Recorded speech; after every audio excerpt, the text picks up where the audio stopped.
Planning a Disney World trip with food sensitivities or sensitive kids? We found amazing gluten and dairy-free meals, and we're sharing how to skip the chaos, save your sanity, and make unforgettable memories. One thing to think about: when we went on our trip, we came right off the cruise ship and headed straight to the All-Star Music Resort. My son and I were both feeling sea legs, and it felt like we were still on the ship. So one thing to think about is maybe plan your Disney World trip another time or before you get on the ship. So we disembarked from Port Canaveral, and then we headed straight to the All-Star Music Resort. I would definitely recommend All-Star Music Resort. It was really well priced, and it was really close to the Animal Kingdom and the Hollywood Studios. It was easy bus rides for everything. We decided we were only going to spend half a day at Animal Kingdom. It was not something that we needed a full day for. We took a bus from the All-Star Music Resort. Right when we arrived to Animal Kingdom, we headed over to the Satchuli Canteen in the Pandora area of the Animal Kingdom. We got rice bowls with grilled chicken or grilled tofu. It was all gluten-free, and we notated it in our online ordering that we sent in. One thing that we learned about any of the parks that we visited for the next 2.5 days was we would choose our lightning lanes ahead of time, and then we would fill in standby rides. We had our kids list out the 2 top rides they wanted at each park, and then we went over to ChatGPT or any AI tool, and we put in our priority rides and asked it to make a schedule for us. It also filled in standbys that had shorter lines. We would also find times to find a spot in the shade to sit, have snacks, put on sunscreen, go to the restroom, eat some Dole Whip. After lunch, we headed over to Kilimanjaro Safari, where we used a lightning lane pass. My daughter was so excited. This was her number 1 ride at the Animal Kingdom. That was one that my son and I started to feel a little queasy on right after getting off the ship. There were giraffes that came right up to us, a zebra that ran up and then jigged left. You could see it in the video. We could see alligators, ostriches, giant ostrich eggs. It's very much like being at a zoo while you're at the Animal Kingdom, except Disney did an amazing job of making all the buildings feel like you're in those countries. We then walked over and did Expedition Everest, where we had a lightning lane as well. This is one that I thought was going to be like the Matterhorn at Disneyland. It is much more intense. There's this part where you're going backwards in the dark. I didn't know how long it was going to end, and I could see my daughter look like she was going to pass out. So she's almost turning 7. It was too intense for her. Honestly, it was a little too intense for my almost 10-year-old as well. Later on, when we got the pictures, they both looked scared stiffless. So that's one to think about. If that one ends up being too much for your kids, then you might not want to do Guardians of the Galaxy and Epcot, and also Tron is intense as well. We then got into the line for Navi River Journey. We had a lightning lane we had already booked for it, but that could have been a standby one. It had this really cool fluorescent setting, just like in the Avatar movie, and that was actually one of the favorite scenes of mine in the movie. And walked over to Rainforest Cafe for dinner. We had made reservations for 5:15, and it was perfect timing. The food was super safe. The kids had options of hot dogs, hamburgers, and my husband had a hamburger with a gluten-free bun. The kids loved the experience there. That night, because we had gotten off of the ship and we were a little bit tired, we decided we weren't going to go see the Tree of Life Awakening or Dino Land USA.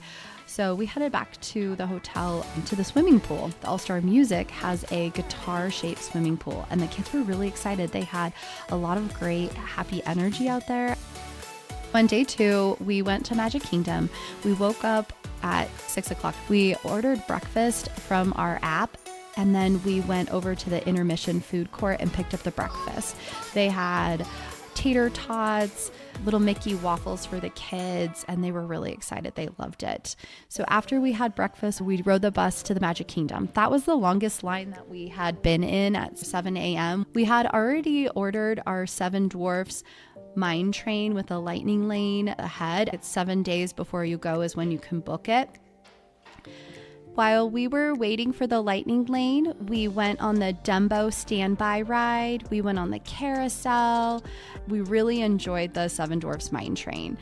We then went to It's a Small World, Mad Tea Party, Peter Pan, Under the Sea. The kids love doing the Tomorrowland Speedway. A lot of those you can do in standby. It was overcast for us and very, very humid, which is hard for my son and I. So we decided we were going to do the Carousel of Progress. We did the standby on that as well. And it was a perfect way to sit down, re-energize, cool off. And then we got in the Lightning Lane Space Mountain. It was amazing. I would recommend putting in your order for lunch.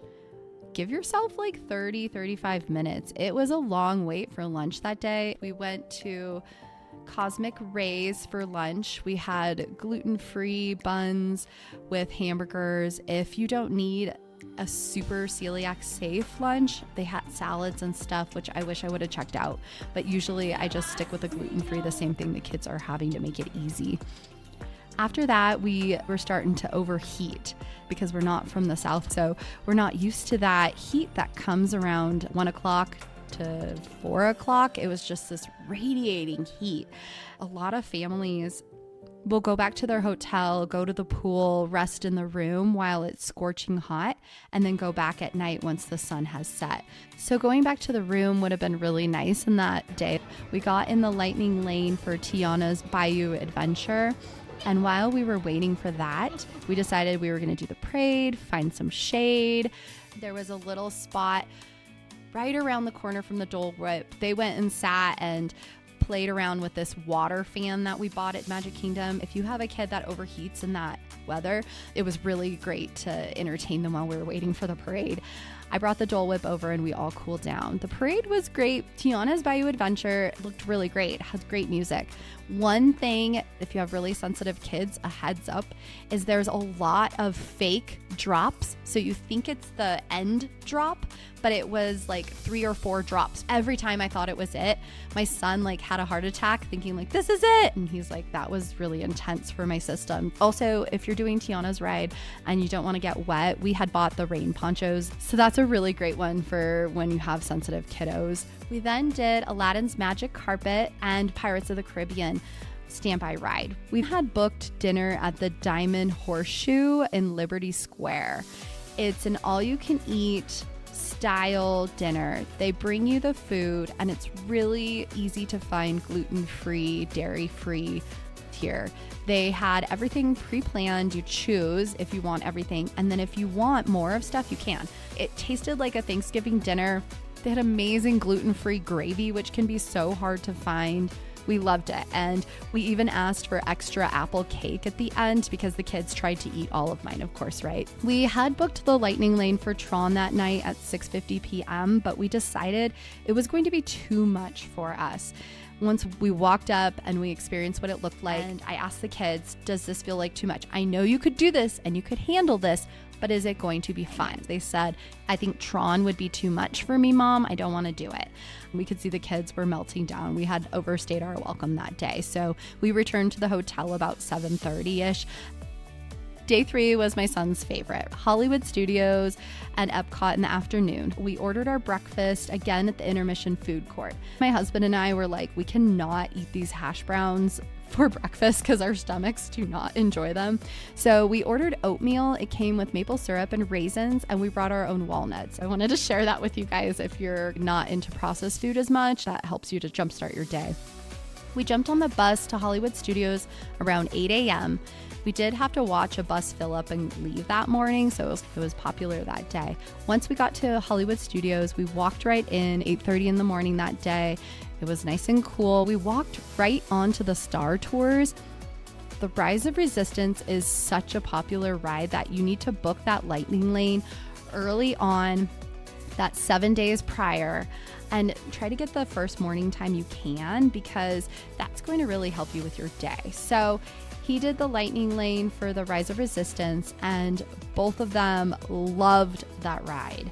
They also did a lightning lane that morning for Smuggler's Run. We were standing there trying to decide what we do with our daughter. We took her on Star Tours, which was great because it could give us this little intro of Star Wars. Our daughter is almost 7, and the only Disney movie she'll watch is High School Musical 1, 2, and 3. We decided to take her on the Mickey and Minnie Runaway Railroad Train. So we booked a lightning lane for her during that time to do that one instead. And that was the perfect thing for her. Well, my husband was over in the Star Wars area. I took my daughter over to the Toy Story area. Toy Story Land and Star Wars Land at Hollywood Studios is just as amazing as the Cars Land at Disneyland at California Adventures. We walked into the Toy Story themed ride, which was so fun. It had these little shooter games, but it wasn't as intense. Even my sensitive girl, she loved it, and it was so well themed. There were Uno cards and game boards everywhere. It was so fun. That ride broke, and luckily she had her bubble wand with her, so she was playing around with that because it broke 3 times on us. We were like, get us off this ride at the very end. We had scheduled an astromech droid appointment where our son got to make a droid. We scheduled it for 11:40 that day. He made BB-8, which he then named BBF for himself, and he was really excited. That was the highlight of his adventure. Now, we are a conscious family. We loved finding this balance between living minimally and experiences in life. Building that droid was amazing. I would recommend doing it at Disney World or Disneyland. We've ordered ahead lunch at Woody's Lunchbox. They had great turkey sandwiches with gluten-free bread. They had a side of tomato soup and mandarin oranges. We were like, whoa, this is just like what we would eat at home. It felt so fresh compared to some of the other Disney World food. We did a lightning lane pass for Slinky Dog Dash. So fun. By that point, it was about 1:30 p.m. It was getting super toasty outside. So we tried go back to the hotel, lay down, let the son drive his droid around the hotel room for a while before heading back out to Epcot. Around 2:30, 3 o'clock, it was nice to have an hour and a half at home, cooling off in that air conditioning. It was still pretty toasty when we arrived to Epcot. The kids were already melting down. The bus was very easy, very short.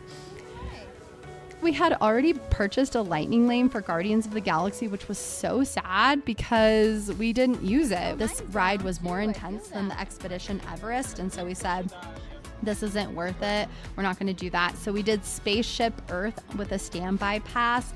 I purchased these passports, and I got it in my mind, the kids are going to love this. They've always wanted to stamp their passport. They didn't get to do that on the Disney cruise ship in the Bahamas, so let's try this. There's pros and cons. You've got 11 countries, and every time you go to a country, you have to find the center called the Kids Experience, where they draw a stamp in each page of your passport. It takes like 3 minutes for them to draw it. It did give us a lot of really fun experiences. They loved putting all the stickers inside of their passports when we went to dinner. So something to keep in mind, the pros and cons. We went to dinner at Kisai Sushi Izakaya. It was amazing sushi in Epcot. It was in the Japan area, and it had this awesome view of the lake. We had made reservations for every night that we were in Disney World for the dinners, and it was super helpful because you get to walk right in, sit right down. My 2 kids usually go to bedtime at 8 o'clock in Mountain Standard Time. We were in Orlando, so time difference. And so it was a little bit easier to go to the fireworks. Our kids asked us if they could do it. We decided it's part of the experience. Let's do it. And so we ended up trying to power through the last half of the countries. I was so proud of my kids because when we got to England, the line was super long. And I looked at the kids and I said, do you think you can not do England this time? And they're like, yes. And I was like, I'm so proud of you guys. We're going to go do the fireworks for you right now. Look at you guys being so strong. Then we ran over to Canada, and the Canada people were on break, so we could not get that stamp. We headed over to the Magic Kingdom around 7:30ish, which was later than we had wanted.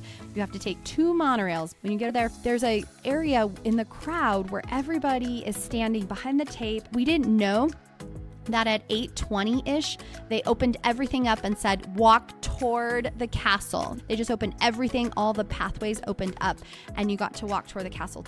It was my favorite fireworks show I've seen to date.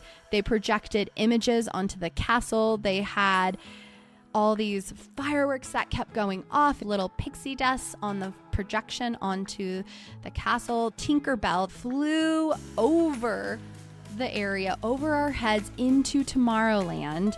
And my husband was like, wow, what was that? Was that a drone? And I was like, that was a live Tinkerbell. That was a really fun experience. The next morning was our day we were flying out. We needed an experience for our daughter. Our son had the droid experience, so we went to the American Girl doll store. We were flying with United, so we were in Concourse A, gates 30 through 50, and we found this amazing Cuban comfort food place. It's called Zaza, Z-A-Z-A, and we ordered picadillo plates. We loved our trip to Disney World. We're still weighing if we like Disneyland, Disney Cruise, Disney World the best. Whether you're raising a neurodiverse, spirited, or sensitive child, or you're just trying to make your Disney trip feel less overwhelming and more connected, our tips are here to help you stay grounded, intentional, and joyful along the way. Because conscious parenting doesn't take a vacation, but it can make the journey so much more unforgettable. Don't forget to like, subscribe, and share this with a fellow conscious parent planning their next big adventure. You've got this, and we're here with you every step of the way.